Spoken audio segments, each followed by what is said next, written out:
Well, good evening, and thank you for joining me again. Another exciting week in politics, and I'm sorry I was away last week. I was celebrating my birthday and was in Florence, which was absolutely lovely. But it was, of course, the day the Prime Minister said she was standing down, and I'm very sorry that I wasn't here. But you were in the capable hands of Esther McVey, and by popular demand, I'm sure she will be back very regularly, because she's absolutely brilliant. But I missed not having the chance to talk last week. So this week, we've got a bit of catching up to do, and Mrs May is still the Prime Minister, as you may remember, and was in Brussels this week. She said that she hoped her successor would find consensus in Parliament that could take the UK out of the bloc with an agreement with the other 27 member states. And it's fascinating how quickly power drains, isn't it? Because a few weeks ago, that would have been a really important statement. If she was saying something in Brussels, every news bulletin would have followed it. Now, as her time in office comes to an end, her statements carry much less authority and are less newsworthy than they were. She claims she's done 15 meetings with the EU, trying to see a way forward. And others have come in to say we shouldn't be too tough on them. Jeremy Hunt has warned against taking a hardline approach in future Brexit talks. So if he's doing the 16th meeting, he won't be giving them a firm message. And Mark Harper, who is the 12th candidate to put his name forward for the Tory party leadership, has called for a short, focused extension to the current 31st of October Brexit date. And the question that rises in my mind is, do you feel anybody's bothering to listen? Because I was struck by both the local election results and the European parliamentary election results, where I'm now allowed to congratulate my youngest sister, Annunziata, on her brilliant success in the East Midlands.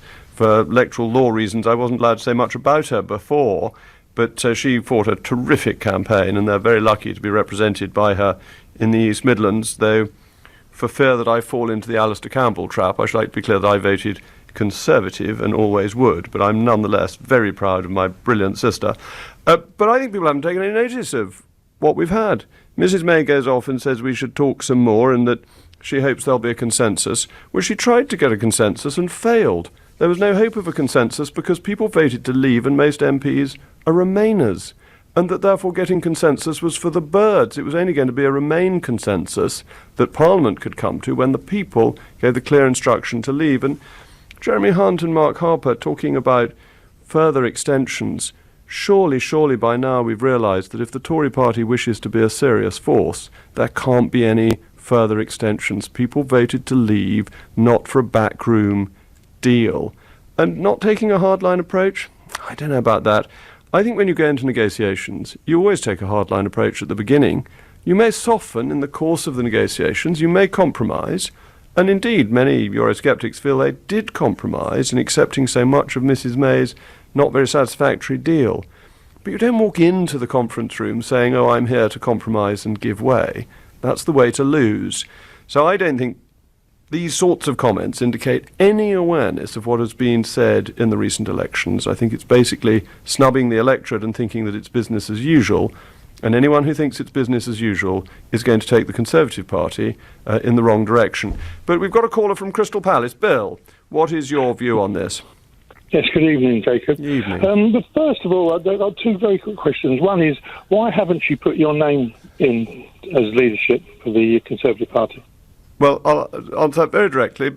I think Boris is a better candidate than I would be. I think his experience as Mayor of London, his ability to deliver on his promises as Mayor, and his success as Foreign Secretary, where he expelled all those Russian spies and damaged the whole spying network of the former Soviet Union across the world, means that he's the right man to lead us out of the European Union on the 31st of October. So I'm strongly supporting Boris, and I think he would do a better job than I would. But you know there's a lot of public opinion behind you. If you listen to LBC all the time like I do, you'd know that there's a hell of a lot of people that are asking why you haven't done it. It's very embarrassing. My mother keeps on ringing up and putting on false voices, and I do try and discourage her from doing this. But, Bill, you're kind and flattering. But let's get back to the question of whether you think politicians are listening to what the voters have had to say.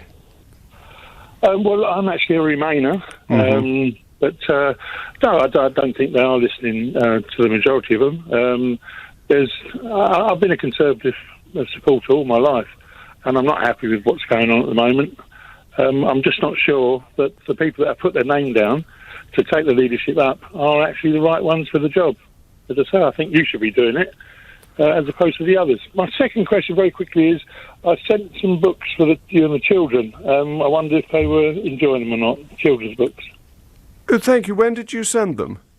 Oh, about 6 months ago. You have sent me... you're the Bill who's... they absolutely loved them. You are so kind. Good. Sorry I didn't make the connection immediately, because I just had your Christian name. No, but thank okay. you. They were absolutely delighted with those books. You were so kind, but I don't want to encourage other people to send me things, because I don't deserve presents from kind and generous listeners. But thank you, Bill. I'm now going to go to John in Wallington. John? Evening, Jacob. Evening. I just wanted to ask you, with the Brexit Party's landslide win in the European elections, do you believe they should be present at any future negotiations regarding Europe? And if there is another general election soon, would the Conservative Party consider a coalition with the Brexit Party? I'll answer the second bit first, if I may, because I think if the Conservatives deliver Brexit on the 31st of October, then the issue is settled and the Brexit Party's job will have been done, so you wouldn't need a coalition. If, on the other hand, we haven't left by the 31st of October, then I think the prospects for the Conservative Party are so bad that the Brexit Party wouldn't do a coalition. So that's to answer the second question. But we're trying to focus on whether you think parties are listening to you. And do you think, to throw the question back to you, that following two sets of elections, local and European, politicians are listening, or is it business as usual? Well, that's why I asked you, do you think they should be at the negotiations? I think the people want them to be.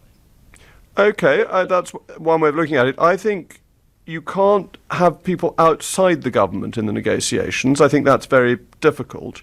But that simply by doing so well in the European elections, they have shown the government and the Conservative Party what the British voters are demanding. And in a sentence, that is, people voted to leave, they didn't vote for a deal. And that has been thrown into the middle of the negotiations very clearly and forcefully. So, in a sense, Nigel Farage has burst into the negotiating room, given them their instructions from the voters, and burst out again, and he doesn't need to sit in on the detail. Do you think that's fair? It sounds fair. I'd love to know what he thinks about it. Well, he could call. But you have answered the question. If Nigel wants to call, there's always a hotline for Nigel Farage through to LBC, particularly as he normally does the show, so he can make his views clear. John, thank you so much. I'm going to go to Danny in Newcastle to get your thoughts. Do you think politicians are listening? Danny? Oh, Danny's gone away, so he's not listening, even if we were trying to listen to Danny. But we'll go to Brian in Cheshire. Brian. Evening, Jacob. I've got two questions for you. First of all, with the new PM, if they go for a no-deal Brexit, am I right in thinking that the MPs could not stop that, and the only way they could stop it would be with a vote of confidence to bring down the government? Yes, you're absolutely right. That the law is in place for us to leave without a deal. That is the Article 50 Act and the Withdrawal Act, and it would take a change in the law which would require a vote of no confidence if there were a leader determined to do it, and I'm pretty confident Boris would do that. But do you think politicians are listening to you rather than me listening and answering questions? Well, they're clearly not listening at all, Jacob, and they're still in the ivory tower down in Westminster, and that's been proven by the local elections and by the European elections. But if it came to a vote of confidence, some Tory MPs have been saying they would actually vote to bring down the government over this issue. Do you think they actually would? No, I think it's a bluff, because I don't believe there's a Conservative MP who prefers to have Jeremy Corbyn as Prime Minister rather than leave the European Union. Bear in mind, they all stood on a manifesto saying no deal was better than a bad deal, and that they accepted the result to leave the European Union from the referendum. But you even had the Chancellor this week suggesting that he might vote against the government. I think that was a very eccentric comment on his part. It seems to me so unlikely that the Chancellor of all people would want us to have a Marxist economic policy implemented by Jeremy Corbyn. And I think he phrased himself quite carefully. I think he said that this was what he didn't want, rather than that he was going to vote against a Conservative government in a vote of confidence. So do you now think that no deal is the likely outcome? I think the most likely outcome is no deal, but I think we should try and get a deal. I think we should always be reasonable, and we should say to the EU, look, we're happy to do a fair deal, but we're not going to do this bad deal. And that in a negotiation, strength comes from making your bottom line clear. And that's but they've shown that they're not willing to negotiate. Well, but we've been so weak so far, haven't we? We haven't really pushed them. So I think if you had a leader who was pushing them and saying, look, we're leaving without a deal if you don't agree terms with us in 100 days, which really focuses the mind, then I think you might find there was some movement. But if there isn't, we'll be fine without a deal. The CBI, as always, is wrong. The CBI, moaning on today, represents vested interests. It doesn't represent business, and that's really important. Anyway, thank you very much. I'm inviting people to send in tweets welcoming Donald Trump, to say things like, we are rolling out the red carpet for our closest ally as he comes. We hope that the state banquet is as fine a state banquet as there has ever been. Nice, friendly tweets like that. And if you send those in, I will read them out. If you send things in about barrage balloons, I will not read them out, because we don't approve of barrage balloons and rudeness to our closest ally, particularly from people who are happy to be wined and dined with leaders of totalitarian states. But it's now come to 6:15. You're listening to Jacob Rees-Mogg on LBC, and it's time for the news headlines with Lisa Aziz. Jewish groups are calling for a senior Labour official to be expelled after he claimed in a recording obtained by LBC the party's anti-Semitism problems are being whipped up by the Israeli embassy. A theme park in North Yorkshire says it's devastated. A boy who fell from a roller coaster yesterday is now in a critical condition in hospital. The government's warned environmental campaigners planning to disrupt Heathrow with drones in the summer they could face lengthy jail sentences. LBC weather: persistent rain for Northern Ireland, Scotland and Northern England through tonight. Otherwise dry and mild, a low of 8 degrees. LBC Travel, I'm Katie Tyler. Lower Richmond Road is now open again at Chalkers Corner after an accident, but long delays remain through Sheen, Kew and Mortlake, and it's also queuing over Chiswick Bridge. On the M25, it's stop-start clockwise between junction 28 for the A12 and the QE2 bridge. That's because of a breakdown and a lane is shut, and long delays continue on the A13 eastbound between the East India Dock Tunnel and the Lodge Avenue flyover after a breakdown. On the trains, there are severe delays on the London Overground between Wilson Junction and Clapham Junction. This is LBC. Hey, how's it going? Busy, Kev, busy. If only I had a phone plan that could keep up with my plans. Who says you can't? With EE's new smart plans, you could swap your benefits when your plans change. What? So if I want to listen to that new album? Choose the music data pass. Binge my way through season 2? Swap over to the video data pass. And if I go on holiday? Switch to the Roam Further pass. Why didn't I know about this? Too busy? New EE smart plans. Swap your benefits when your plans change? Who says you can't? Minimum term swappable subject to change. Third-party subscriptions required. RPI increase annually. Terms apply. See ee.co.uk. This is LBC. There's nothing like meeting face-to-face. And there's nothing like Zoom to make that happen. Zoom lets you connect and do business across town or around the world. Zoom ties together all of your communication needs into one easy platform for video conferencing, phone calls, group chat, webinars, and your conference rooms. Connect easily from anywhere, your mobile phone, your laptop, or conference room. Zoom is how business gets done. Get your free account at zoom.com today. Meet happy with Zoom. When it comes to cruising, you don't want to feel like just another number. Thankfully, the new boutique cruise ships by Saga offer a more personal service. Hello, Mr. Goodman. Oh, hello, giving you flexibility and freedom. What about off-roading on a volcano? A taste of Bordeaux's finest? Or fancy a bit of flamenco? Lovely. Well, thanks to the new Explorer Shore Concierge, no ask is too big. And the smaller ships dock closer to port, meaning more time ashore rather than getting ashore. It's a boutique cruise experience personal to you. Boutique Cruises by Saga, for your spirit of discovery. Save up to 35% on our all-inclusive cruises. Search Spirit of Discovery to find out more. Over 50s only. In the month-end sale at Oak Furnitureland, get a great new look for your home. Online and at a store near you. Ends Sunday. Well, we had to get a coach to Dover, ferry to Calais, train to Bilbao, and then we hitched a lift with a farmer to Madrid. How did you lot get here? We lost 3 group games. Llorente threw the ball in the net and VAR. Right. Yes, Liverpool and Spurs have somehow made it to the Champions League final. And to celebrate, Paddy Power are offering money back as a free bet if Mane scores in 90 minutes. Paddy Power, home of the money back special. Selected markets only. Applies to first bet on all losing goal scorer, correct score and what odds Paddy bets on the match. Match refund £10 as a free bet. Not available in shops. T's and C's apply. 18 plus. BeGambleAware.org. In the last 10 years, the number of former service personnel seeking mental health treatment from combat stress has almost doubled. I think the word is getting out there that it is okay, to talk about these things, and it's pride and trust, because I didn't trust anybody. Head to lbc.co.uk for information on how you can support former service men and women to help them overcome mental health problems and finally feel themselves again with combat stress and LBC. This is LBC with Jacob Rees-Mogg. Call 0345 6060 973. Tweet at LBC. Text 84850. Welcome back. We're asking today, do you feel that the parties are listening to you after the extraordinary results in the local elections, in the European elections, and indeed in opinion polls subsequently, or are they just ignoring voters and trying to stitch things up in the old way?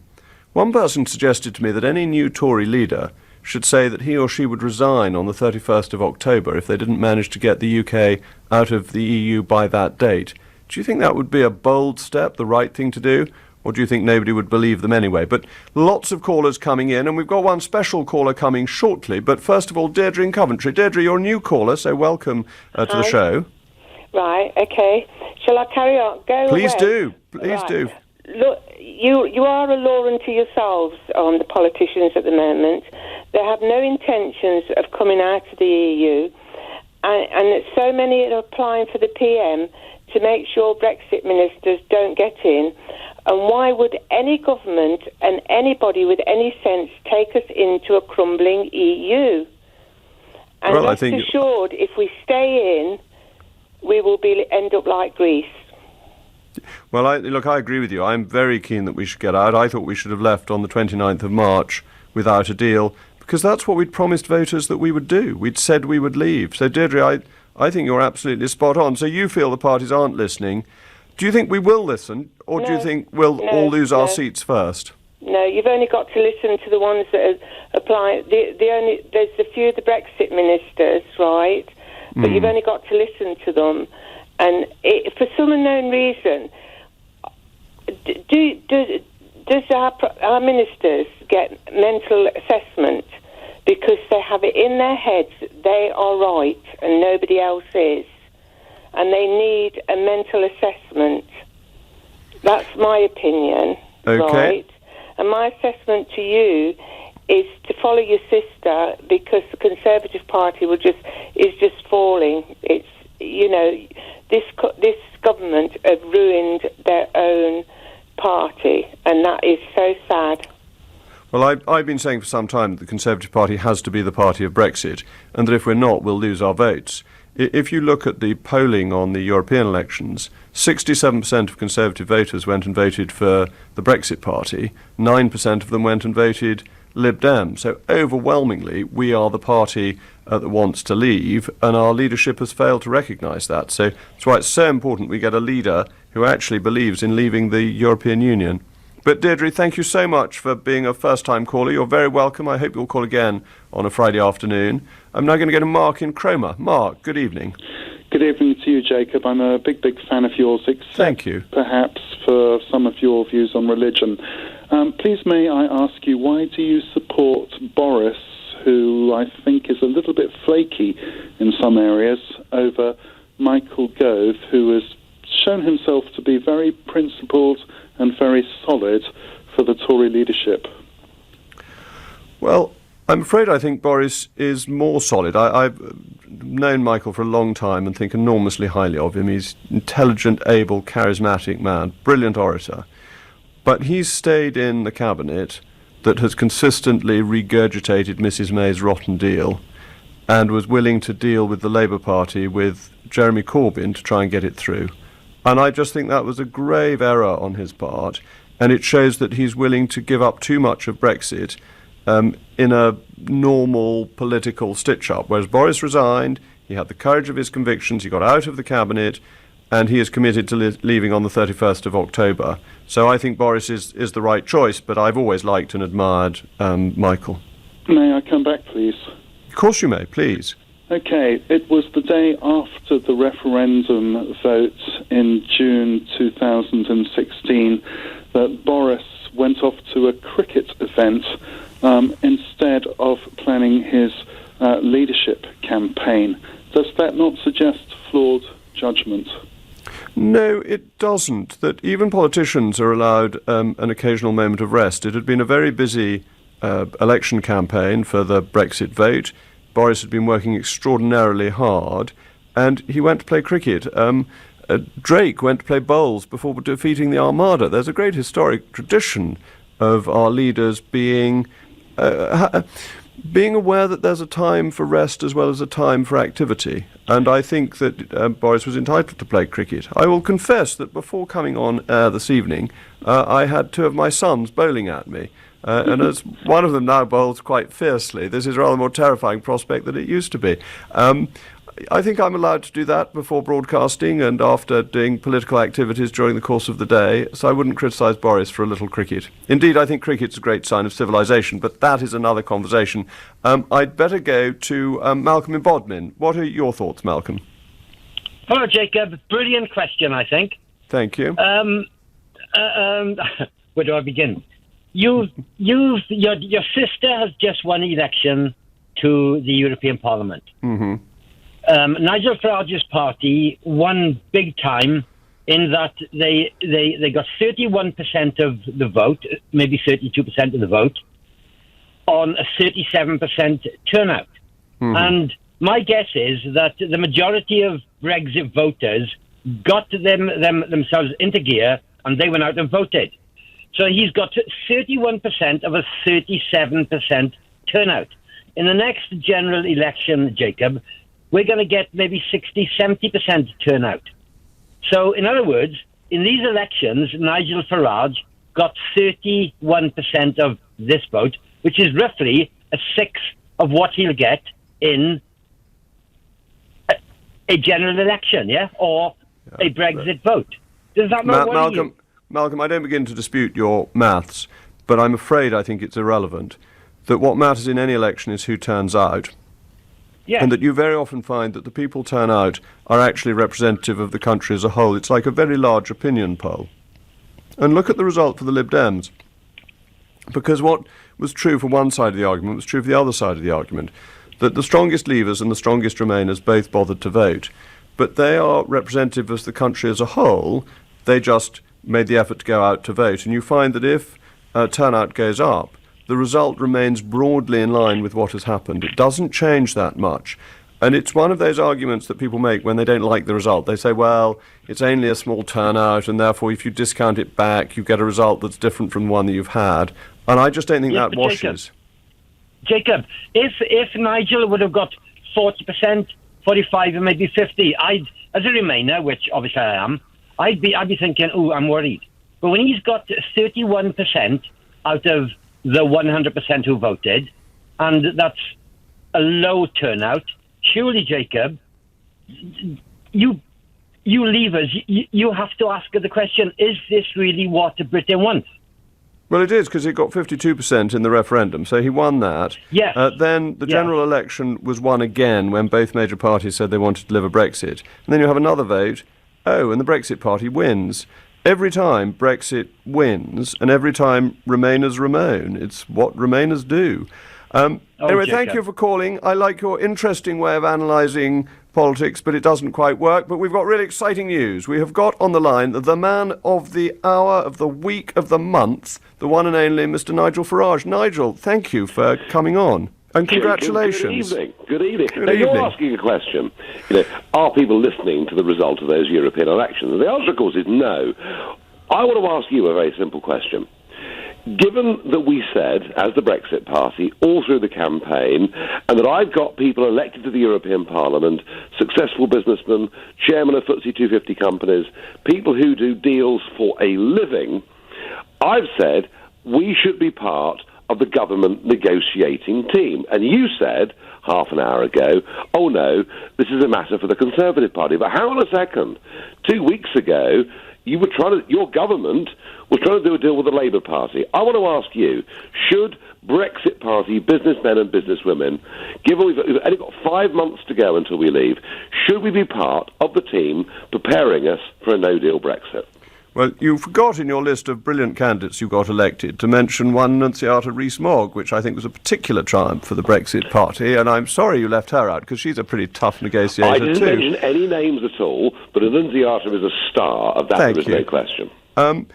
Look, I think it's very important that we have a good negotiating team, and actually it would have been sensible to get non-civil servants involved to start with, because if you think there are people in the city who negotiate multi-billion-dollar deals every day of the week, it's what they do for a living. And therefore, if there are people in your team, and I know some of your people who are really able business people, if there are people who can help in that sense, I think that's wise to bring in all the talent in the country you can to make the negotiations go well. But I don't think what you can do is have a negotiation between governments that isn't done by the government. Who is in supporting positions is a much broader issue. But you can't send in to talk to Monsieur Barnier, a member of your party, because Monsieur Barnier won't deal with him, because it won't carry the authority of the government. That's the problem. Well, okay, but given that the internal debate within your party over the next leader and prime minister will consume the next 7 weeks or so, what I'm arguing is this: put Brexit Party people in there so we can examine what our state of preparedness is to leave on the 31st of October with a WTO Brexit. We've got a mandate from the people to do this.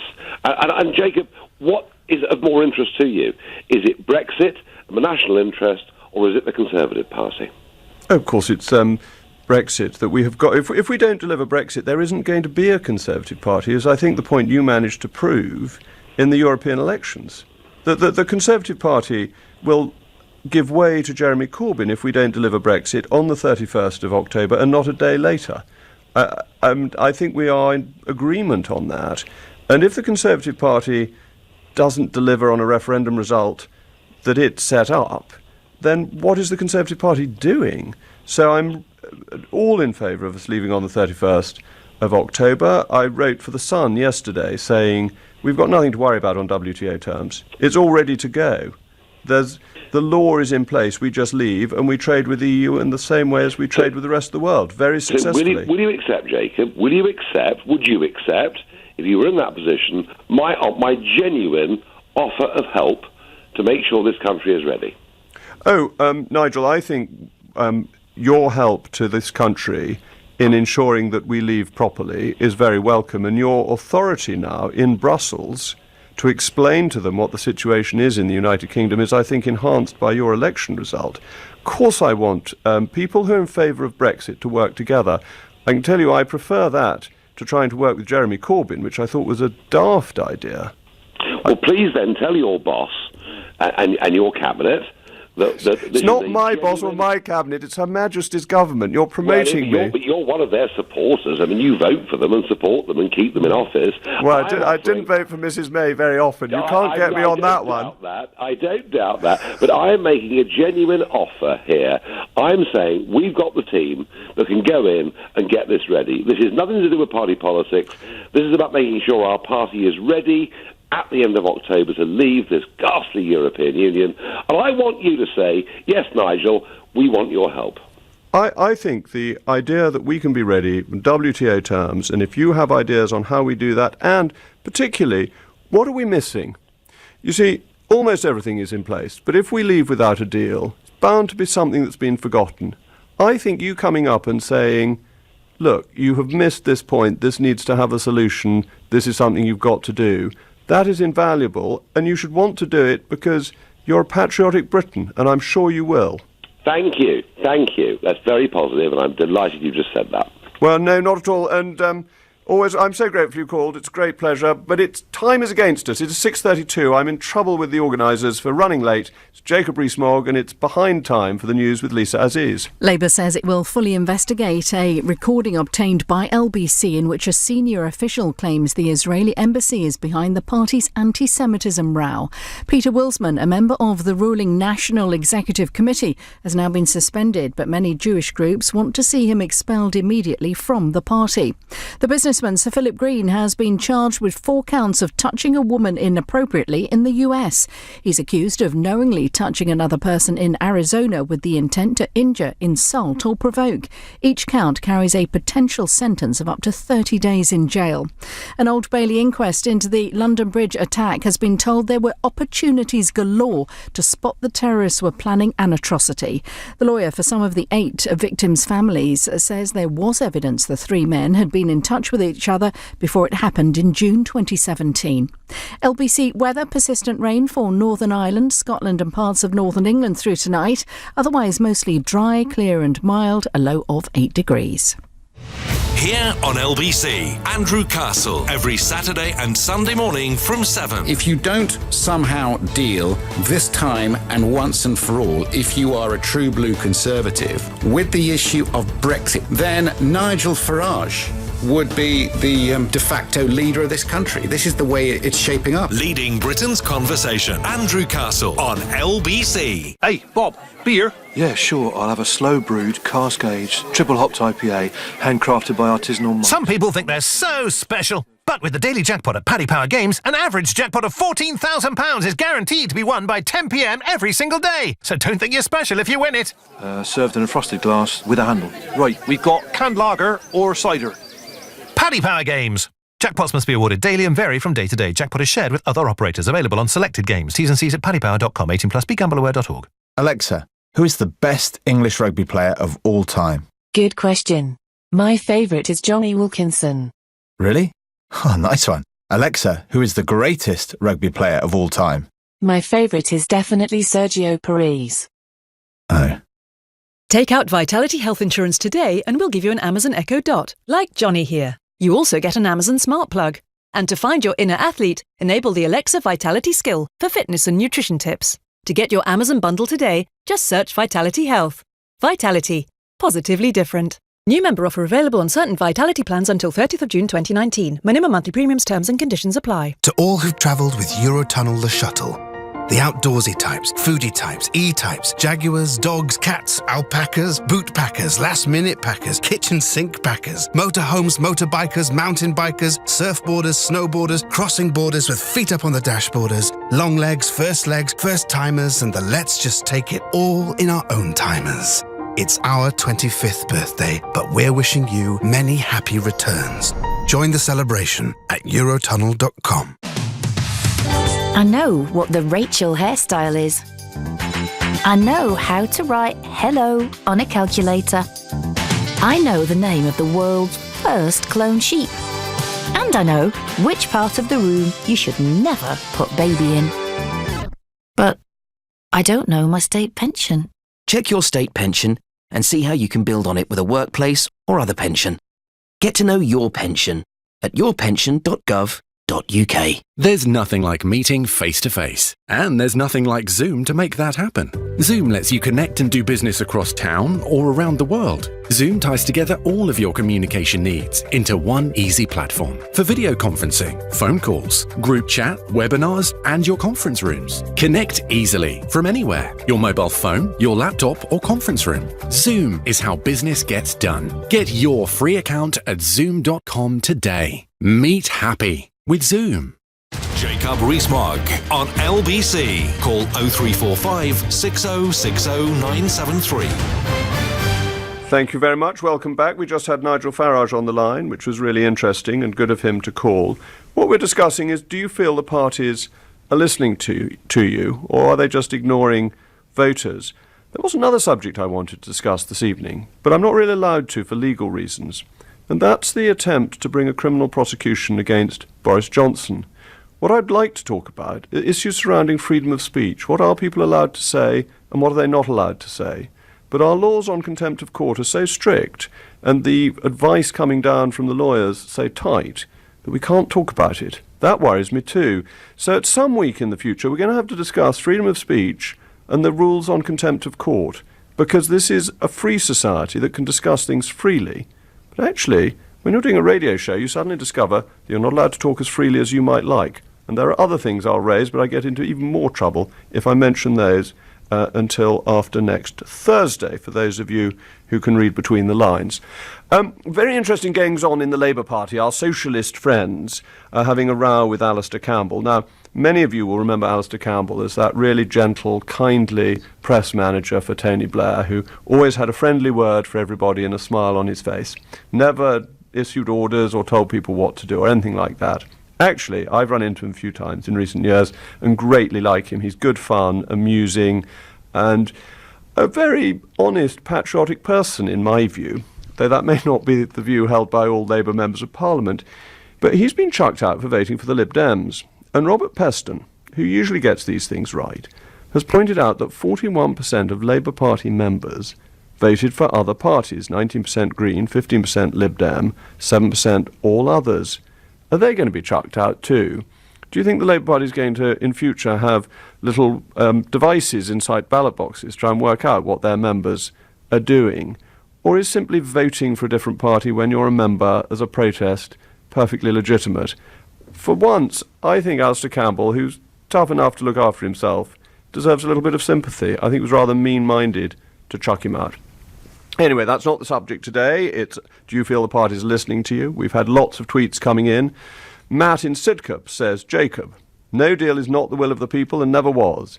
The last polls show that the Lib Dems would win a general election, so no deal is now for the birds. And loonies. It won't get through Parliament anyway, already has, but never mind, so we'll have to find a compromise deal which will be inferior to what we currently have. Keep up the good work. Well, Matt Ramona of Sidcup, thank you for your message. We've got Peter in Oldham saying, what is the likelihood of Sir Graham Brady running for Prime Minister? It takes up to 13. I'm just waiting for Uncle Tom Cobley to throw his name into the hat, into the ring, because once we've got that, we'll have everybody, other than me, and I'm backing Boris. And at last, we've had a tweet on Mr. Trump from Pete on the Isle of Bute, which I think is absolutely spot on. Hello, Jacob. People should respect the rank of president, even when disliking the person who holds it. I think that's true. The US is our closest ally, and it's really important to be respectful, even if you're not somebody who would vote for Donald Trump if you had a vote in an American election. But back to callers, and we've got Jeanette in Dartford. Jeanette, do you feel the parties are listening to you? No, I don't. I think there's the majority that have voted for Brexit, and nobody's actually listening. And in actual fact, I'm shocked that Philip Hammond has come out and said that he would openly vote against the government and bring the government down over this Brexit deal. Should he not be suspended from the party the same way as if he voted against the party in an election? I mean, he's openly saying he will bring the government down. I don't think he can mean it. I mean, he's not exactly Red Phil, is he? He can't possibly want Jeremy Corbyn to be Prime Minister and have a neo-communist approach to economics. But he has said openly on the television that he would vote against the government and would bring it down. He's phrased himself, dare I say, rather more politically than that. He hasn't said it in specific terms. He's hinted that he might think about doing so. And my guess is that no Conservative wants to see Jeremy Corbyn in 10 Downing Street, and that all Conservatives dislike the risk of absolutely ruinous economic policies from the hard left, and they dislike that more than they are worried about leaving the European Union. I may be wrong, but I'd be really surprised. I feel very frustrated that people turned out to vote, and we've come up with a decision to come to Brexit, and the MPs seem to be doing everything they can to stop it. We've now got Boris Johnson being taken to court to try and stop it in a underhanded way. We can't discuss that, unfortunately, for legal reasons. Right. I'm sorry to cut you off on that. Can't seem to get anybody to listen, that the people voted to Brexit, and that's what we want. Jeanette, I so agree with you. It's not only frustrating, it's direct contempt of democracy, isn't it? It's Parliament against the people. that the people said leave and Parliament has thrown spanners into the works. And I think that's anti-democratic. Jeanette, thank you for being a new caller. I hope you'll call us again. I'm now going to get Helen in Basingstoke, also a first-time caller. Helen, thank you. Hello, good evening, Jacob. Good evening. In answer to your question, I do think the Conservatives are trying to listen. I think they're trying to honour the referendum, but unfortunately they're just so divided in what they want. What I'm really quite disgusted with, to be honest, is the Labour Party. You know, they said that they'd honour the referendum, and yet they've done everything possible to try to stop it. They seem to only be listening to their London voters and totally ignoring their northern voters, which I just don't understand. And as for the Lib Dems, well, they're obviously listening to Remainers only. They're obviously dead set about having a second referendum and stopping Brexit, in their words. And I wonder, what would they do if we had a second referendum and actually it came out with the same results? Because they seem so set about stopping it, but would they ignore a second vote? You ask such a good question, because ironically the Lib Dems were the first major political party to call for a referendum on our membership of the European Union. That was our policy going into the 2010 election. But they were only in favour of it when they thought they would win. As soon as they thought any risk of people voting to leave, they abandoned the policy, because they're very supercilious, the Lib Dems. They think they know best, and therefore they don't much care for what voters say. They call themselves Liberal Democrats, and they're not very liberal, and they're certainly not Democrats. And I think you put your finger on something fascinating about the Labour Party, that it's almost two parties, isn't it? It's the metropolitan London trendy lefties, the sort of Guardianistas, and then it's their voters in the rest of the country who are more traditional, patriotic Labour, the more Attlee type of Labour, the more Methodist than Marxist Labour, as I think Harold Wilson put it, who have been completely let down. Absolutely. And they did say at the time when the vote happened that this was the Northerners' way of sort of almost saying, well, you're not listening to us. And now the Labour Party are just doing that again. Doing that again. Helen, thank you for being a first-time caller. Call again, because you made brilliant points. You're listening to Jacob Rees-Mogg on LBC. It's 6:45 and time for the news headlines with Lisa Aziz. Jewish groups are calling for a senior Labour official to be expelled after he claimed in a recording obtained by LBC the party's anti-Semitism problems are being whipped up by the Israeli embassy. The businessman, Sir Philip Green, has been charged with 4 counts of touching a woman inappropriately in the US. An Old Bailey inquest into the London Bridge attack has been told there were opportunities galore to spot the terrorists were planning an atrocity. LBC weather, persistent rain for Northern Ireland, Scotland and Northern England through tonight, otherwise dry and mild, a low of 8 degrees.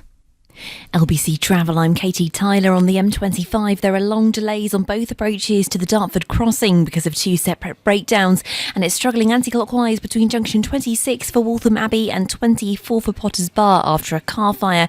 It's queuing on all the approaches to Chalkers Corner. That's after Lower Richmond Road was closed earlier because of an accident, and it's struggling on the A13 eastbound approaching the Lodge Avenue flyover after a breakdown. On the trains, there are severe delays on the London Overground between Willesden Junction and Clapham Junction. Coming up at 7 on LBC, Andrew Pearce. Labour's Alistair Campbell kicked out of the party for voting Lib Dem. A man accused of anti-Semitism only suspended. Why the difference? Andrew Pearce on LBC. This is LBC. In the month-end sale at Oak Furnitureland, get a great new look for your home. Online and at a store near you. Ends Sunday. You can complain free to your lender or the Financial Ombudsman about missold PPI. Alternatively, if you haven't got the time or the inclination, then just get the claims guys to manage the claims process for you. With the August 29th deadline approaching, time's at a premium anyway. So if you can't find your paperwork or you're not even sure you have PPI, it's definitely time to make a decision and start your PPI claim before it's too late. Text ANSWER to 66777. Text ANSWER to 66777 now. The Claims Guys. Land Driver Radio. A big shout out to Steph, whose lighting business has been hit with some unexpected MOT repair bills for her delivery vans. Aww. Let's hope she hasn't got a short fuse. If only she'd hired her vans with Northgate. They include servicing, maintenance and road tax in one simple payment. Oh, sounds like a bright idea. Exactly. Northgate call it Vanonomics.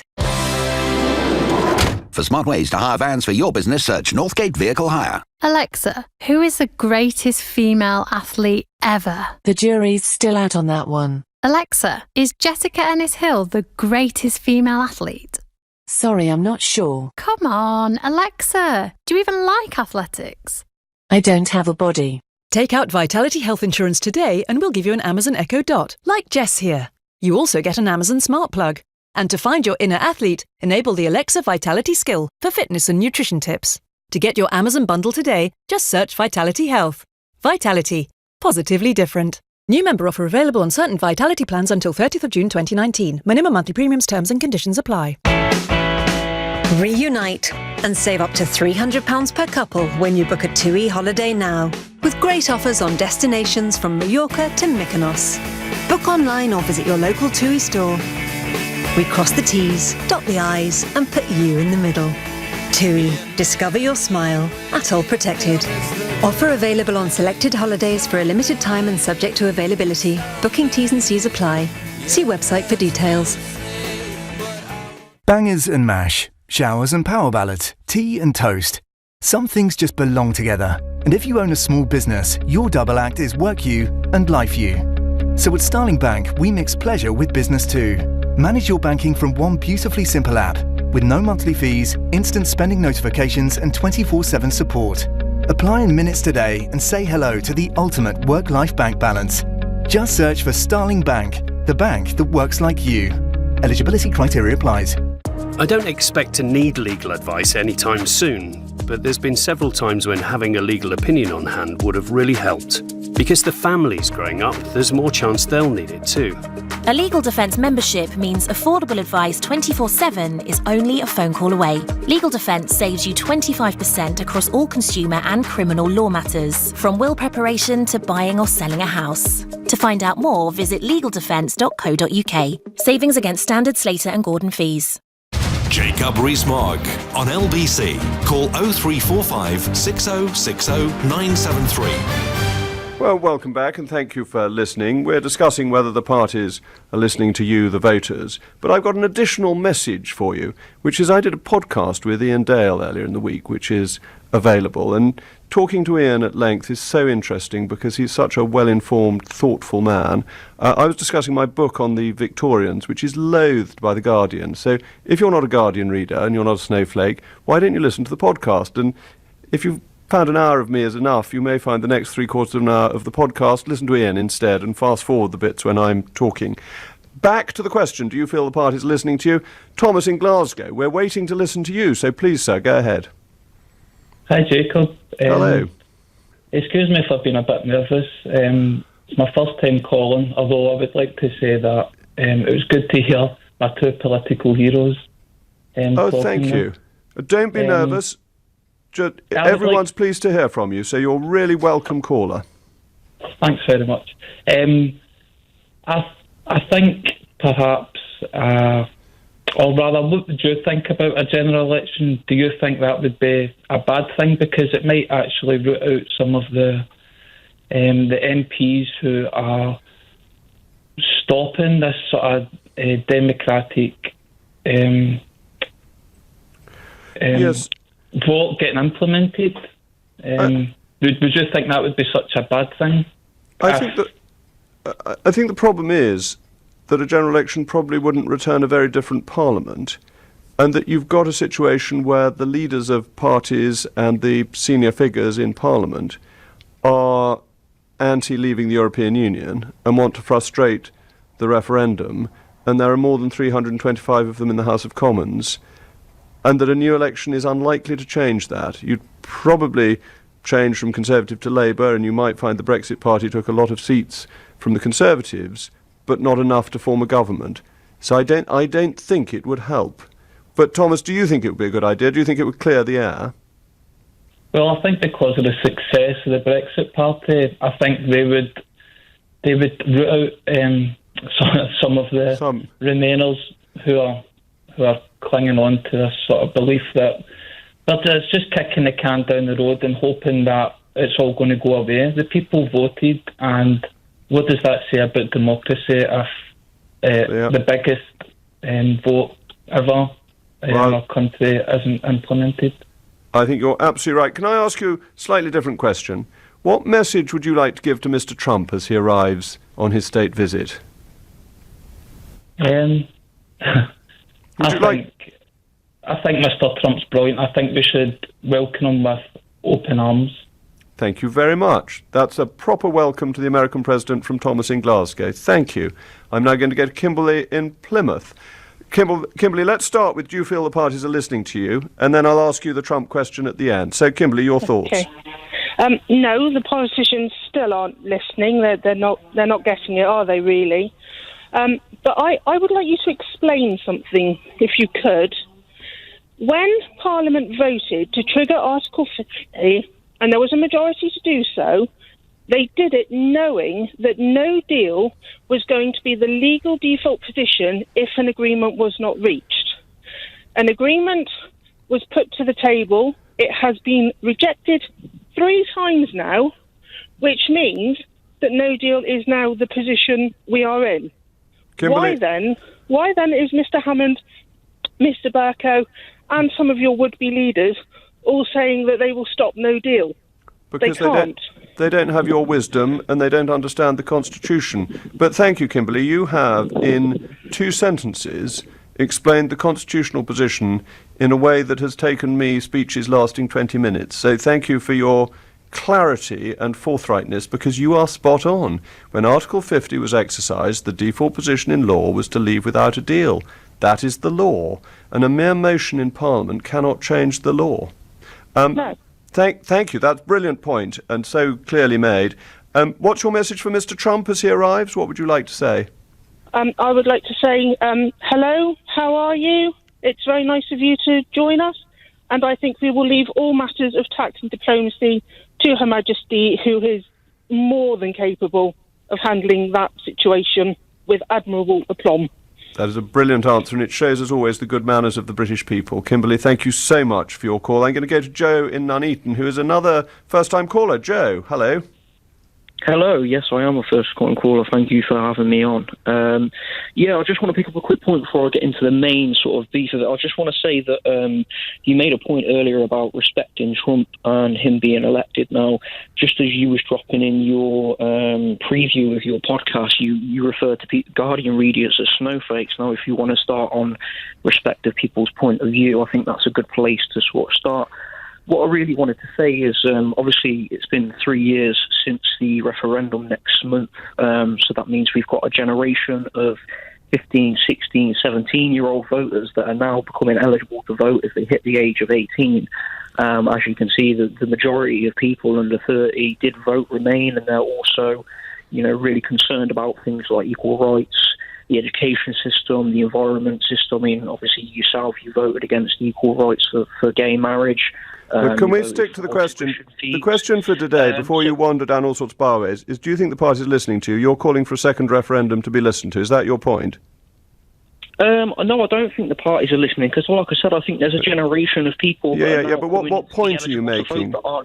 Are you calling for a second referendum, or what's your specific point? See, you're not actually letting me finish. You're just assuming that I'm asking for a second referendum. Well, what I'm saying to you is the parties aren't. I've got other callers to get in, so please make your point pithily. Yeah.